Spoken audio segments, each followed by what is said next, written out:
14 जनवरी मकर संक्रांति आने से पहले या मकर संक्रांति के दिन इन 3 वृक्षों को छूकर चुपचाप चले आना। कंगाल भी बनेगा धनवान, इतना पैसा आएगा कि संभाल नहीं पाओगे, जन्मों जन्मांतर की गरीबी हो जाएगी दूर। जी हाँ भक्तों, अगर आप सही समय पर और सही मुहूर्त पर सही क्रिया अनुसार 14 जनवरी मकर संक्रांति आने से पहले या मकर संक्रांति के दिन इस वृक्ष को छूकर आ जाते हैं तो आपकी गरीबी, दुख, कष्ट सब समाप्त हो जाएंगे। जन्मों जन्मांतर की गरीबी तत्काल हो जाएगी, दूर आपका भाग्य 7वें आसमान पर होगा। जहां भी जाओगे दौलत पीछे पीछे आएगी। लेकिन भक्तों, आपसे एक अनुरोध है कि वीडियो को पूरा ही देखें, क्योंकि पूरा देखने पर ही लाभ की प्राप्ति हो सकती है। इसलिए इस वीडियो को पूरा देखें। यदि आज आपने वीडियो को बीच बीच में से देखा, काट काट कर देखा, तो आपको अपने जीवन में कभी सफलता हासिल भी नहीं होगी और आप पूरे साल परेशान रहोगे। भक्तों, इस वीडियो में हम आपको ऐसे पेड़ बताएंगे जिन्हें छूने मात्र से आपकी गरीबी दूर हो जाएगी और मां लक्ष्मी की आप पर ऐसी कृपा होगी कि इस मकर संक्रांति पर आप धनवान बन जाओगे। अगर आप 14 जनवरी मकर संक्रांति आने से पहले या मकर संक्रांति के दिन ये जो पेड़ हम आपको बताने वाले हैं, उन पेड़ को आप छू लेंगे तो आपकी गरीबी दूर हो जाएगी। इसीलिए भक्तों, आप अपने फायदे के लिए इस वीडियो को पूरा जरूर देखें। तो चलिए भक्तों, जानते हैं कि कौन से ऐसे पौधे हैं जिन्हें आपको मकर संक्रांति आने से पहले या मकर संक्रांति के दिन छू कर आ जाना है। लेकिन उससे पहले अगर आप इस चैनल पर नए हैं तो चैनल को सब्सक्राइब करके वीडियो को एक लाइक जरूर करें। साथ ही आप अपनी राशि को कमेंट बॉक्स में जरूर डाल दें, क्योंकि हम राशि से जुड़ा भाग्य भी बताते हैं और भाग्य में चल रही परेशानियों को तत्काल दूर करने के लिए आसान से आसान उपाय भी बताते हैं। इसलिए आप अपनी राशि कमेंट बॉक्स में जरूर डाल दें। तो भक्तों, हमारी हिंदू संस्कृति में कई तरह की पौराणिक मान्यता को महत्व दिया गया है कि कई ऐसे पेड़ पौधे होते हैं जो कि देव वृक्ष कहे गए हैं और काफी शुभ भी माने गए हैं। प्रकृति में मौजूद कई ऐसे पेड़ पौधे होते हैं जो कि हमारे जीवन में चल रही परेशानी को दूर कर देते हैं। खास बात यह है कि पेड़ पौधे की न सिर्फ लोग पूजा करते हैं बल्कि औषधि के रूप में भी प्रयोग करते हैं, क्योंकि ये कई प्रकार बीमारी को ठीक करते हैं और वेद पुराणों में भी कई प्रकार के पेड़ पौधों का उल्लेख है। भक्तों, हमारे हिंदू धर्म में देवी माता रानी के अनेक स्वरूप कहे गए हैं, जिसमें वृक्षों को बीमा देवी का स्वरूप कहा जाता है। तो आज हम आप लोगों को ऐसे वृक्षों के बारे में बताने वाले हैं जिनको मकर संक्रांति आने से पहले या मकर संक्रांति के दिन छूना बेहद शुभकारी बताया गया है, क्योंकि मकर संक्रांति से पहले इनको छूने मात्र से शत्रु दोष, कर्ज दोष, गरीबी दोष सब समाप्त होते हैं। भक्तों, मकर संक्रांति के पावन पर्व से पहले कुछ ऐसे वृक्ष हैं जो कि देव वृक्ष कहे गए हैं। ये देवी के स्वरूप होते हैं, माता काली के स्वरूप होते हैं और हमारे हिंदू धर्म में पेड़ पौधे को देवी देवता मान करके हम इनकी पूजा करते हैं और हमें पूजा भी जरूर करनी चाहिए। और भक्तों, विज्ञान भी कहता है पेड़ पौधे मनुष्यों को फ्री में प्राणवायु प्रदान करते हैं और पेड़ पौधे हमें ऑक्सीजन देते हैं और हमारे जो कार्बन प्रदान ऑक्साइड होता है उसे ग्रहण करके सभी प्रकार के जितने भी नाकाम चीज होते हैं उसे अपने अंदर में स्वयं सोख लेता है और हमें तेज प्रदान करते हैं। तो पेड़ पौधे स्वयं तेज धूप में तपता है, लेकिन मनुष्य को शीतल छाया प्रदान करता है। और नए कार्य के समय में कुछ ऐसे पेड़ पौधे हमारे धर्म शास्त्र में कहे गए हैं जिनको छूने मात्र से व्यक्ति के बंद किस्मत के ताले खुल जाते हैं, व्यक्ति का सौभाग्य चमक जाता है। हमारे शास्त्रों में पेड़ पौधों को बहुत ही गुणकारी कहा जाता है, क्योंकि इनमें साक्षात देवता होते हैं। अनेक बीमारी का उपचार पेड़ पौधों में ही छुपा है। पेड़ पौधों को में कई जड़ी बूटियां पाई जाती हैं और भगवान श्री कृष्ण ने गीता में स्वयं कहा है कि वृक्षों में मैं पीपल का वृक्ष हूं। पीपल के वृक्ष को वृक्षों का राजा कहा जाता है, क्योंकि पीपल वृक्ष की जो आयु होती है सबसे ज्यादा होती है, सबसे अत्यधिक होती है। पीपल वृक्ष सर्वशक्तिमान होता है। पूजा पूजा पाठ में अत्यधिक इसका महत्व होता है। तो चलिए भक्तों, आज हम आप लोगों को मकर संक्रांति आने से पहले या मकर संक्रांति के दिन छुए जाने वाले वृक्ष के बारे में बताने वाले हैं। तो कमेंट में जय मां लक्ष्मी अवश्य लिख दीजिए। भक्तों, हमारे धर्म शास्त्र में अनेक ऐसे वृक्ष हैं जो कल्याणकारी होते हैं मंगलकारी होते हैं। अगर इन वृक्ष को छू लेते हैं तो आपकी सभी प्रकार की परेशानी है कि कष्ट है, ये सब समाप्त हो जाते हैं। खास करके 14 जनवरी मकर संक्रांति आने से पहले या मकर संक्रांति के दिन इसका असर कई लाख गुना होता है, क्योंकि इस समय इस अचेत जो वस्तु होती है वो भी चेतना युक्त हो जाती है, अर्थात इस समय शक्ति हमारे धरती लोक में आ जाती है। तो जितने भी पेड़ पौधे हैं, जीव जंतु है, चल अचल सभी प्रकार के जो वस्तु हैं, इन सब में प्राण आ जाते हैं, सब में शक्ति निहित हो जाती है, जागृत हो जाती है। तो इस समय कोई भी व्यक्ति पेड़ पौधे को जाकर के छू दे, खास करके देवी स्वरूप कहे गए जो तार पेड़ पौधे होते हैं, जाकर के आप इसे छू के आते हैं तो आपके जीवन की परेशानी है, दुख है, तकलीफ है, कष्ट है, रोग है, बीमारी है, कला है, जीवन में चल रही बहुत बड़ी समस्या है, सब समस्या समाप्त हो जाती है।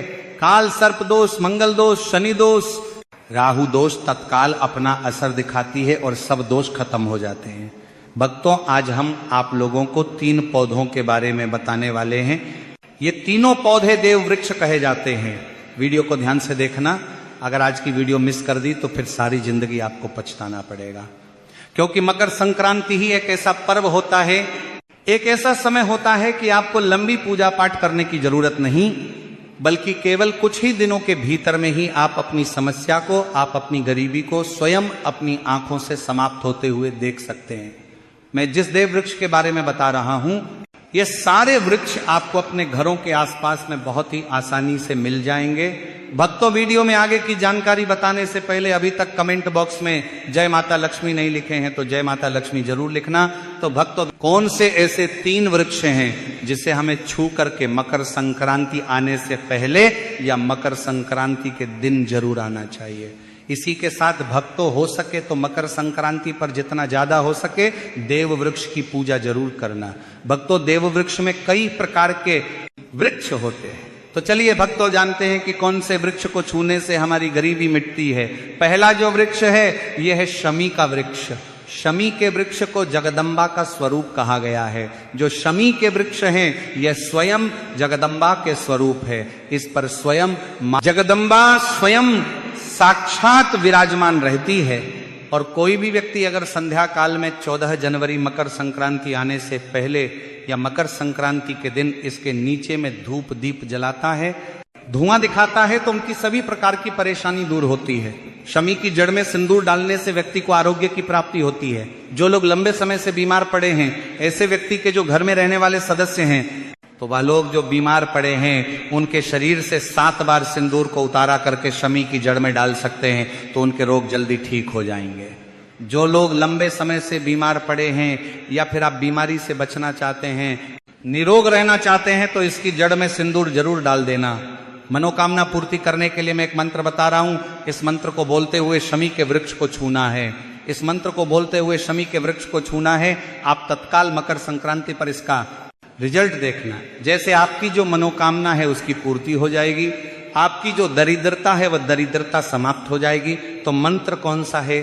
तो आपको बोलना है मम मन और पूरे मम दरिद्र नाश। ये मंत्र आपको बोलना है। ये मंत्र बोलते समय शमी के वृक्ष को छूना है। सभी प्रकार के आपके मनोरथ की पूर्ति होगी, ना आपकी जो दरिद्रता है दरिद्रता समाप्त हो जाएगी। आप अब भक्तों बात करते हैं दूसरे वृक्ष के बारे में। भक्तों, दूसरा जो वृक्ष है वह परिजात का वृक्ष। परिजात का वृक्ष समुद्र मंथन से उत्पन्न हुआ था और यह देवराज इंद्र के नंदन वन में स्थापित किया गया था। परिजात वृक्ष भगवान कृष्ण ने मानव जन कल्याण के लिए धरती लोक पर लाए थे। जो परिजात का वृक्ष है इसे भी मां लक्ष्मी का स्वरूप कहा गया है, क्योंकि माता लक्ष्मी भी समुद्र से उत्पन्न हुई है और परिजात के वृक्ष भी समुद्र से उत्पन्न हुआ। इस नाते यह माता लक्ष्मी की बहन कही जाती है। तो ऐसा माना जाता है कि कोई भी मनुष्य, उनके शरीर में कितनी भी ज्यादा थकान हो, कितनी भी पीड़ा, व्रत के दौरान अगर आपके शरीर में थकान है, पीड़ा है, तो पारिजात के वृक्ष को शाम के समय में छू करके जरूर आ जाना। आप चाहे तो 14 जनवरी मकर संक्रांति आने से पहले या मकर संक्रांति के दिन और किसी भी समय जब आपको समय मिले उस समय में जाकर के इस वृक्ष को छू सकते हैं। इस वृक्ष को छूते ही तत्काल शरीर से पीड़ा है, जो थकान है, सुस्ती है, कमजोरी है, वह समाप्त हो जाती है। इसी के साथ भक्तों, इस वृक्ष के नीचे में अगर नए साल से पहले में घी का दीपक जलाया जाए, चुटकी भर सिंदूर अगर इसकी जड़ में डाला जाए, तो सभी प्रकार की मनोकामना की पूर्ति होती है। लेकिन आपको प्रार्थना करनी है कि हे परिजात वृक्ष, आप देवी स्वरूप कहे जाती हैं, आप हमारी सभी प्रकार की परेशानी को दूर करें। ग्रह दोष है, पितृदोष है, लक्ष्मी दोष है, इसे आप समाप्त करें। लक्ष्मी स्वयं आपकी बहन है, माता लक्ष्मी का हमारे जीवन में प्रवेश कर जाए, इस प्रकार का आप हमें आशीर्वाद प्रदान करें। इस प्रकार से आप इनसे जो है मनोकामना बोल सकते हैं। ये माँ लक्ष्मी की बहन कही गई है, क्योंकि समुद्र मंथन से यह उत्पन्न हुआ है। अब भक्तों, तीसरे नंबर में जिस वृक्ष के बारे में बता रहा हूं, तो इस वृक्ष को देव वृक्ष भी कहा जाता है। जो तीसरा वृक्ष है बेल का वृक्ष, जो बेल का वृक्ष है, यह वृक्ष माता पार्वती के पसीने से उत्पन्न हुआ है। स्कंद पुराण के अनुसार जो माता पार्वती है, यह देवी स्वरूप कही गई है, अर्थात ये नव दुर्गा के स्वरूप कही गई है। तो स्कंद पुराण की कथा में कहा गया है, जो बेल का वृक्ष है, माता पार्वती के पसीने से उत्पन्न हुआ है। इसके तने में पार्वती, जड़ में ब्रह्म, तने में विष्णु एवं समस्त जो हिस्से हैं उसमें भगवान शंकर जी बसते हैं। संध्या काल में शिव मंदिर के समीप या नव दुर्गा मंदिर के समीप जो बेल के वृक्ष है, इसके नीचे घी का दीपक जलाने से व्यक्ति धनवान, गुणवान एवं पराक्रमी बनता है। व्यक्ति के सभी प्रकार के मनोरथ की पूर्ति होती है। तो भक्तों, अगर आप भी जल्द धनवान बनना चाहते हैं, आपके जीवन में कोई कामना है, कोई कामना अधूरी रह गई है, तो हमने 3 वृक्ष के बारे में बताया है। इन 3 वृक्ष को मकर संक्रांति से पहले आप छू सकते हैं। और अगर कोई व्यक्ति इन तीनों वृक्ष को छू लेते हैं, ध्यान से सुनिए, अगर तीनों वृक्ष को छू लेते हैं, तो ऐसे व्यक्ति के कार्य होने से, ऐसे व्यक्ति की मनोकामना पूर्ण होने से दुनिया की कोई भी शक्ति नहीं रोक पाएंगे। मनोकामना पूर्ति करने के लिए, कार्य में प्रगति प्राप्त करने के लिए, अपनी किस्मत को चमकाने के लिए, सोए हुए भाग्य को जागृत करने के लिए 14 जनवरी मकर संक्रांति पर यह उपाय जरूर करिएगा। तो भक्तों, ये उपाय सोने पर सुहागा होगा। ये आपकी जिंदगी को संवार देंगे, आपकी जिंदगी में चल रही परेशानी को दूर कर देंगे। भक्तों, अगर आप इस चैनल पर नए हैं तो चैनल को सब्सक्राइब करके वीडियो को एक लाइक जरूर करें। तो चलिए भक्तों, अब हम जान लेते हैं अगले पौधे के बारे में। आंवला, तुलसी और केले के पेड़ पर भगवान विष्णु और माता लक्ष्मी का वास माना जाता है। वैसे तो तुलसी के पौधे में दीपक रोजाना ही जलाना चाहिए, वहीं आंवले की पूजा एकादशी पर करने से भगवान विष्णु प्रसन्न होते हैं। वहीं केले के पेड़ की पूजा हर बृहस्पतिवार को की जाती है। प्रत्येक बृहस्पतिवार को केले के पेड़ पर हल्दी मिला जल चढ़ाने